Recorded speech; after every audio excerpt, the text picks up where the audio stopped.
হ্যাঁ, মধু হইতে হইব কাটলে। এভাবে কাটেন। মেপে বিক্রি করে যদি মধু হয় আলহামদুলিল্লাহ, নিতেছি। আর যদি মধু না হয় নাহলে তো ওই কেজি দরে কিরে কিরে কইতে হবে 40 মধু মধু।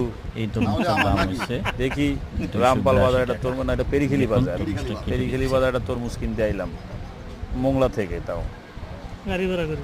হ্যাঁ যদি মধু না হয়। ইনশাল্লাহ ভালো হবে আশা করা যায়। তবে ইতে কয় ভালো হবে, মানে ডাকে মধু কয়- হবে। ডাকে কয় ভালো হবে। থেকে লাল হবে মানে আশা করা তো রেখেছি। বললাম তো ইতে আপনার এই ডাকে কয় যে দানা পড়বে।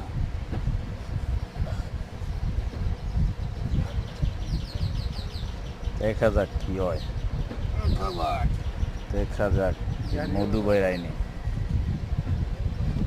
দানা পড়ে গেছে নি মালে। বেশি দেখা যাচ্ছে না। হ্যাঁ সুন্দর মধু মধু আমার গাড়ি বড় উঠে যাও না। দানা পড়ছে না।